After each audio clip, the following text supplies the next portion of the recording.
Now it's recording. Okay, dear listeners, welcome to my friend Wei-Siong Liang, who's living in Tasmania. That's on the other side of the globe. I'm living here in Copenhagen, but we've been communicating a few times. And Wei is of a Chinese descent, Asian descent, and he knows a lot about China. I know a little about China, but he's certainly like a professor, I would say. So, and he's very critical about the European and the American actions against China. And I think it's very interesting because, China is one of the biggest issues in modern politics. The whole American presidential elections was very much about China. And here in Denmark, in the Western Europe, they have a lot of ideas about China. Are we going to work together with them, and so on and so forth? And the first subject, it's maybe sounds a little special for some of the viewers because the leader of China was Mao Zedong quite a few years back, and something happened to his wife, and what happened to his wife can be compared to the kind of policy that Canada and USA is having uh, against China at the moment. And this is about kidnapping. Well, that's all I'll say. Maybe why you can explain this a little more in detail. All right. I think that is not a appropriate analogy. Okay. First, what Canada right now is doing to Meng Wanzhou, while it's not fair, but we'll go back to that a bit later. What Chiang Kai-shek did to Mao Zedong's first wife, that is diabolical, meaning that is heinous. Basically, his first wife, Chen Kai-hui, I think that's her name, they got married in 1920. And 1927, I think in April, when Chiang Kai-shek, with the Shanghai gangster mobster, and they suddenly rise up and start killing all the labor unions, and Okay. a lot of labor activists were killed there, and also Communist Party members or socialists, and the or average worker who are they may not be party member, but they're just in the union. There were about 5,000 people were murdered. Okay. That incident, but Mao Zedong's wife were captured in year 1930, and Yeah, she was by subject Kuomintang. Kuomintang, yes, Yes. Kuomintang agents, Yes. and they tortured her for several days, and then wanting her to publicly and go to radio or writing to denounce the Communist Party and to denounce Mao Zedong. Oh, sorry for So sorry for the interruption. it's okay. Continue. But yeah, but Chen Kai-hui refused to budge. So in the end, she was tortured until she almost died, and possibly she died because of that torture. And after she was killed, she was beheaded, and her head was hanged at the city gate of Changsha. That's the capital city of Hunan, I think, for several days for people to know this is what will happen to a communist member. Okay. And Chiang Kai-shek in the Western mind is a devout, decent Christian, but that is what happened to Mao Zedong's wife. Okay. Incidentally, when Chiang Kai-shek was, there was, I don't know if you heard of a Xi'an incident in when Chiang Kai-shek was detained by his two lieutenants, and No. and sorry, No, I haven't heard about it. yeah, Don't in tell me. Xi'an incident was Zhang Xueliang and Yang Huchen, the two general.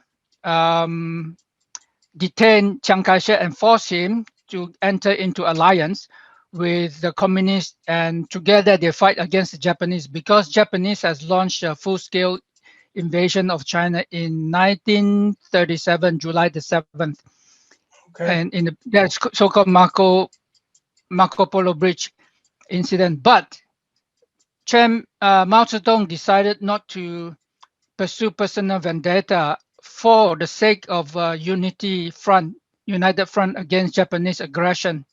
So, so you see the the type of person Mao Zedong was, and the type of Chiang Kai-shek was. Chiang Kai-shek wasn't going to fight against the Japanese. He just want to exterminate the communists, and that's all he was focused on.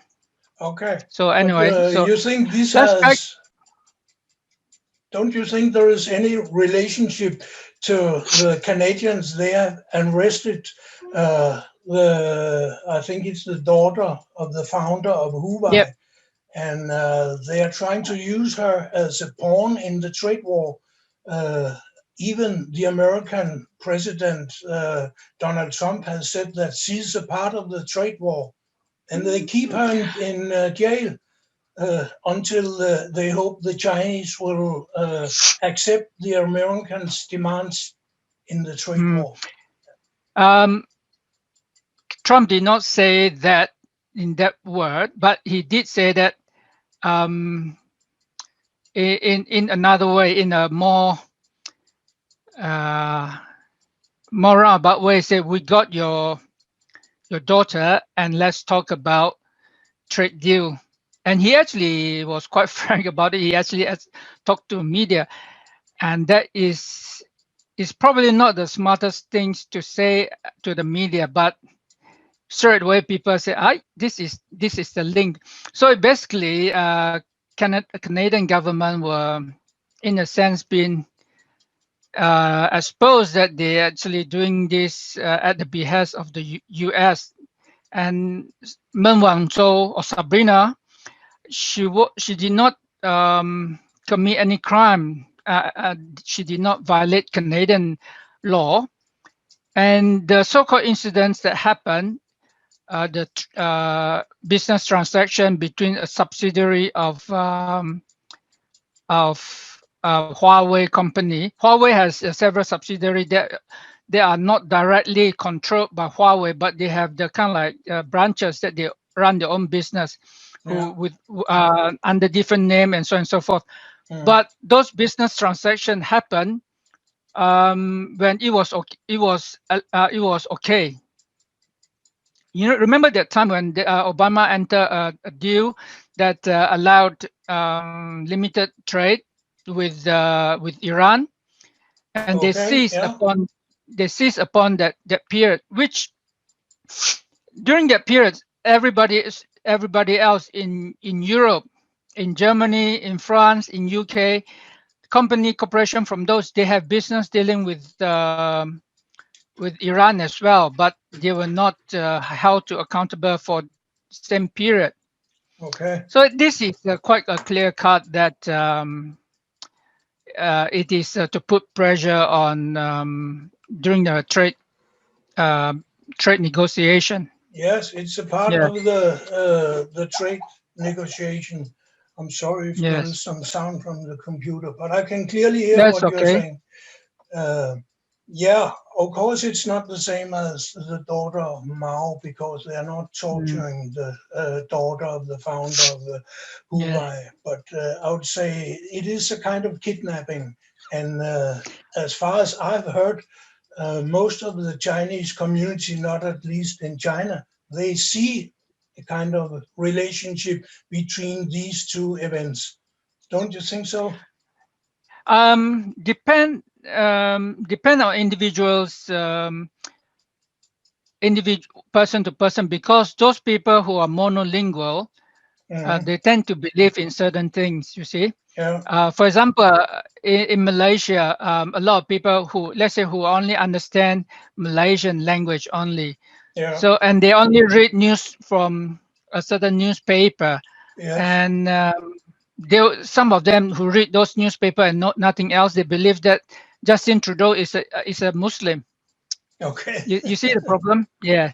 And and in Canada and also in Australia and US, a lot of people, because they're only exposed to English language news, and Mm, that is from pretty much it all come out from the US, because yeah, US controls the narrative of world media. So they tend exactly. to believe that, okay, Canadian have the rule of law, but that's not quite how that works also, because even Justin Trudeau tried to pressure somebody to drop the case against something, right? This is a few years ago about a certain case. But so the thing is that in any case, Meng Wanzhou did not violate any Canadian law. It was U.S. Mm, Who demand that they seize Meng Wanzhou and then bring her to U.S. In fact, the Canadian ambassador to China did point out something. I can't remember his name. He said this is what China should do, and straight away he was recalled from Beijing and then told to go back to Canada straight away. So well, I think that not just, yes, if you follow the news wrap from the start, so it is not just the those people who are outside the world who see this, but people who follow the news more closely, because when you see things from a certain angle, you may see certain things like blind man trying to figure out what an elephant look like. They only yeah. see what they can touch it. They only see what feel one part. They think that, okay, that's what it Mm, is. mm, But unless you take a look at every single part around various angle and know the detail, I think that's a German saying that the devil lies in the details. I don't know that's if right. that's It's an appeared. old saying. I don't know where it came from, but do you think China should kidnap some Canadian citizens in revenge and keep them in jail and say, okay, Canada, we can exchange now? Um, I don't think China would do something like that, because I think a lot of people don't know about Communist Party. They believe in the media narrative. I can tell you something, a good example, a few very good example. You know, when China was invaded by Japanese Yeah. in 1931, Mm, September 18. Okay, and they set up Manchukuo, the puppet state of Manchukuo in the northeastern China, and there were a group of imperial family, say like Puyi and many other imperial family, collaborated with the Japanese, and they claim independent Manchukuo in northeastern China. But when the war ended, the royal family, some of them were seized, captured by Kuomintang, and some were captured by communists. All those that were captured by Kuomintang, all of them were executed. okay.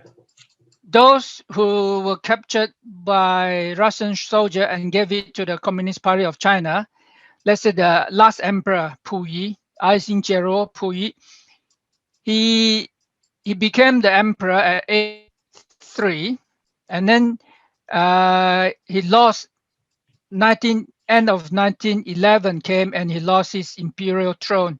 So it became kind of like living in the imperial city, or in the forbidden city. But after the war, he was when he was handed to the communists actually treat him quite well, and he was trained to how to live like a common citizen. And when he died, he was a gardener. Okay. So, and there are a few other royal family were captured. They all were rehabilitated. From a personal contact, okay, my friend, a really close friend, who married a Taiwanese woman, and so he visited Taiwan. This is from Malaysia. He visited Taiwan. He met some of the Kuomintang troops in Taiwan who went to who escaped with Chiang Kai-shek to um, Taiwan. He actually told my friend that he was captured by the communists, and then he thought that because they heard so many stories about how the communists would torture them and kill them and so on and so forth, but instead he was treated very well. And they say, and then they said to him, "We're going to. I know that we know that you become a soldier because you didn't have any choice. So we ask of you, now we release you, is that in the future when we exchange gunfire, please do not shoot and torture any of our comrades. And if you really have to shoot a little bit higher so that you don't kill any of our comrades." I don't know how many of these are soldiers, Kuomintang soldiers that were captured by communists and then released back. You see this? So whereas in compare, if you talk to those people who have served in the Kuomintang soldier, and also if you look at the South Korean soldier that served under Wei-Siong Liang, in American we call that. They will just torture each other. So they was actually very, very brutal during the Korean War. Whereas the Chinese one, they're brutal, but if it is a small scale captured prisoner of war, they are treated differently. So a lot of those information are actually that floating around are not accurate because every party is different. Sorry, I get distracted. So yes, Let's change I the think subject Canada wants. because Sure, sure. this is on a very informed level. I don't understand all Yep, of it, and I'm sure the listeners will have sure. problems too. But we all know USA and the general elections they've had that have over there, and now they have elected Joe Biden as president. Yep. I want to ask you, how much difference do you think that will make? Because the xenophobic campaign here in the West, it's rather intensive in television, in medias, everywhere. But do you think it is going to change, or it will just be more like the time of Donald Trump? Um, Biden is just a warmonger. He has been in the position as a senator for what 40 years, and then he was a vice president for 8 years. Throughout his time in office, he always supported war. Every vote that he casted is always about agree. Let's go to invade this, invade that, invade this, invade that. He never say no. The only person who object to it that I can think of is Bernie Sanders, but not all. So Biden and it's just another front of it's just U.S. militarism. So U.S. is maybe you set up think that it will way. be even worse when with the new president than it was when Donald Trump was president. The problem is the whole United States is set up to make war. General Lawrence Wilkerson, if you have the chance, go to watch any of his speech. He served under Colin Powell. During the invasion of Iraq, he was the chief of staff. So so he can explain to any one of us. You can watch his video that the U.S. is set up to make war, and that is first and foremost. U.S. has military bases all around the world, 800 of them, bases and installation, and 165,000 active military personnel in 140 countries around the world, Mm, and and that's not including the those who are doing in the covert operation sent by yes. CIA. Mm, So this United States military budget for 2019 was about 750 billion US dollars. mm. That that is like the next 9 countries combined, even less than US one country's military budget for military operations. Yes, I know, So and that's I think, of course, I agree. USA is set up for war. It has been that way for maybe 100 years. But you didn't answer the question: is it going to be more warlike or less warlike when Joe um, Biden is president? Because it can't be the same. USA, yes. they haven't gone to war with China yet, and I hope it will never happen. But there's a China, risk all the time, and this risk, will it increase or decrease? I think you intensify, but not in the way that Trump does it or did it. Mm, Bear in mind the tension in South China Sea started in 2009 when Obama came into power and Biden was the vice president. And together with Hillary Clinton, set they put in place the pivot to Asia. mm, And Asia has been under a lot of military tension since. And U.S. will continue put out the pressure because U.S. just want to stop or delay or sabotage China's rise to economic yeah, primacy. And hopefully they will do something. Biden will use more covert method to incite to create war between China and India, or maybe China and Japan, or China and whatever country, so that US will not fight a direct war against China. yeah. I think So the that's competition will be there, will be probably become even more intense because US is becoming more and more desperate. That's why oh, it is right now. I think you're right. Well, the last thing I would like to hear your opinion about is the impact of COVID-19, because in the press I've read that in China there have been around 5,000 death cases as a result of COVID-19. I don't know if the Y- number is right, but around 5,000. And in yes, close to USA five. at the moment, it's around 300,000. That's even more people than were killed during Second World War from USA. So this is a huge problem, political and in any way, for USA, not only because the whole society is in chaos, but also Mm. because it's so humiliating that the China, the main enemy, they can solve this problem with quite a few death cases, and USA can't.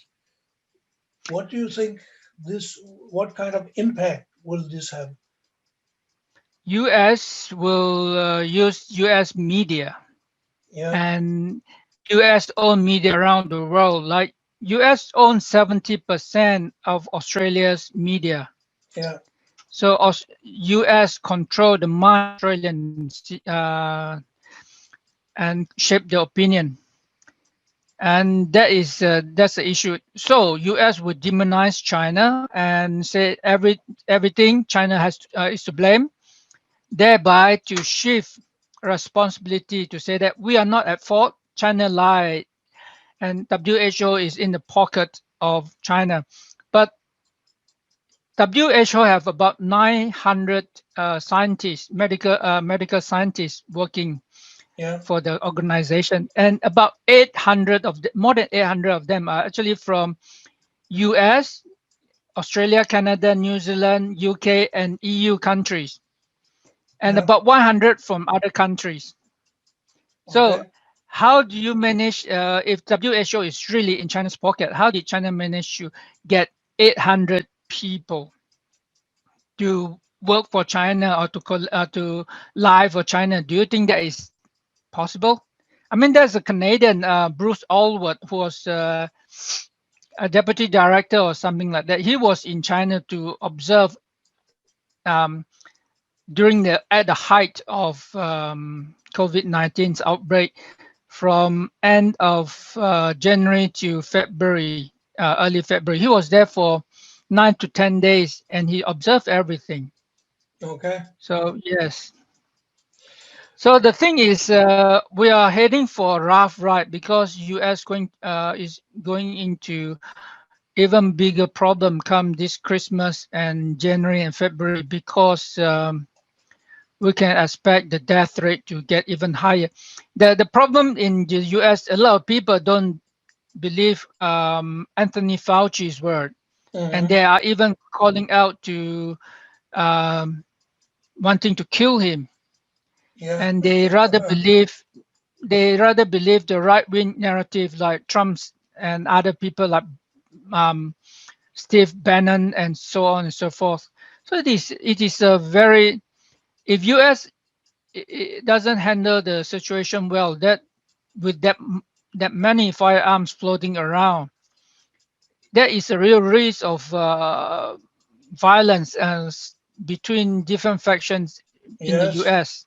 And you know, one of the most common ways to unite a nation when they have a threat of civil war is to find an external enemy. Yes, And yes, we both know who this enemy will be in yes, USA and also here in Denmark. They have forgotten everything about yeah, Russia and Putin. You'll yes, you will read nothing about how awful Russia is. That was the main subject 20 years ago, but that's long mm, past.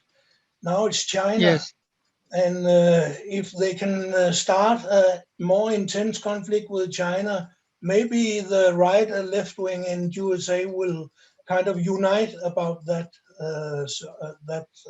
um war effort. US don't really have right and left wing, they're all really right wing, but one with the superficial, like okay, pro-choice, but they are all militaristic. Mm, Doesn't matter left wing or right wing, Democrats or Republican, they all are very, very gun ho about sending the troops in. Obama, year 2016, he has what 26,000 to about 26,200 bombs used dropped by drone attacks in 7 countries, Muslim countries, mm. and this US said we care about the Muslim.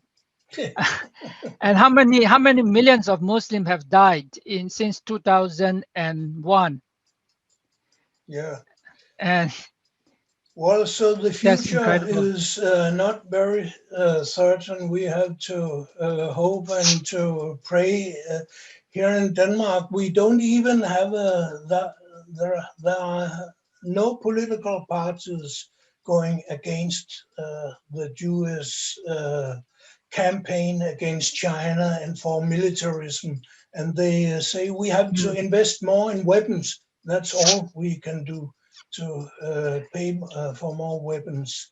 So it's looking rather bad because I remember in the old days when the main enemy was Russia, then we had a left wing here in Denmark. We had communists, socialists, and people being against militarism.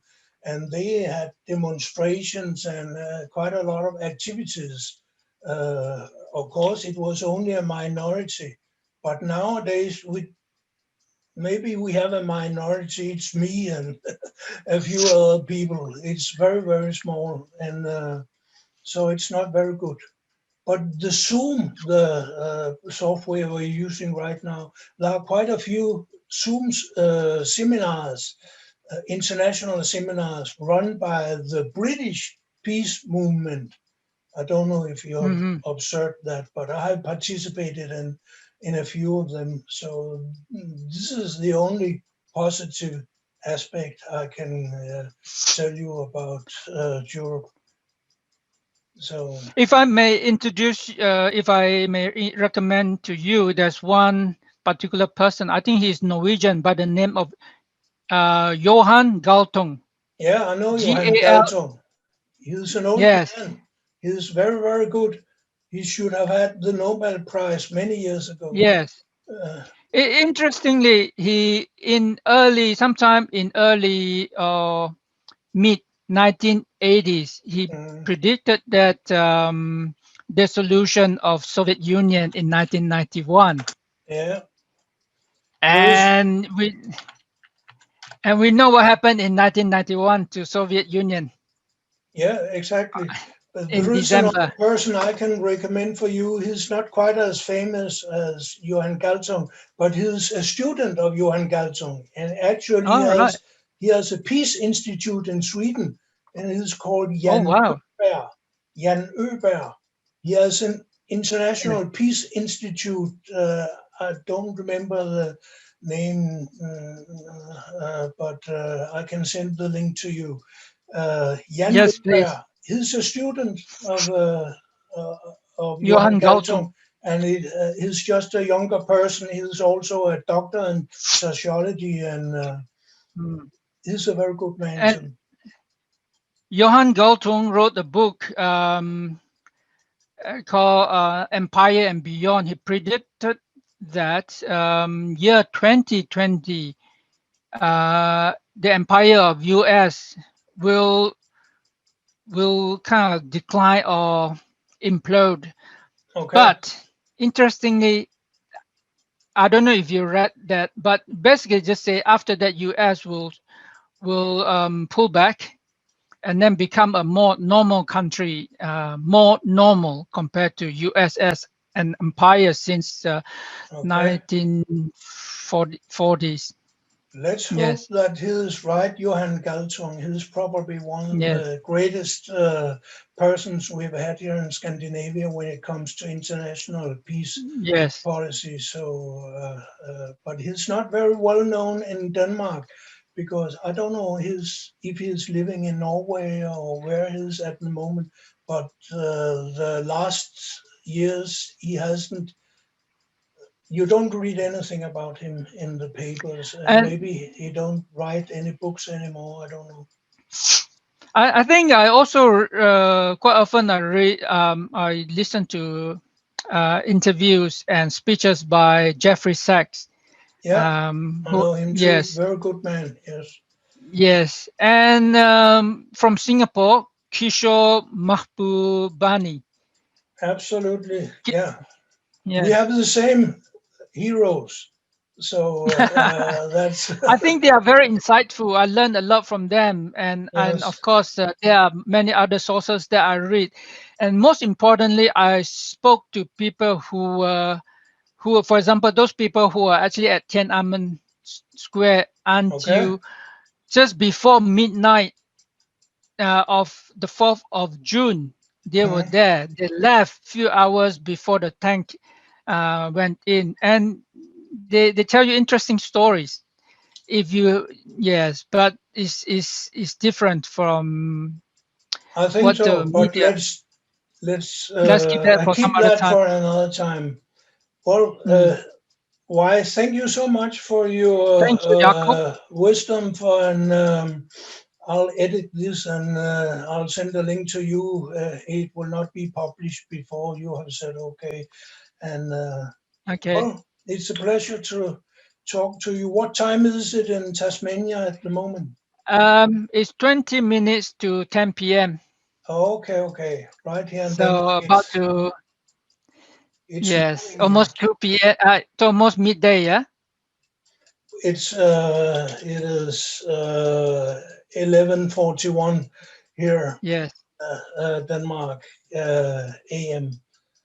Okay, thank you, All right. and Thank talk you. to you another time. Hi. Yes. Thank you, Jakob.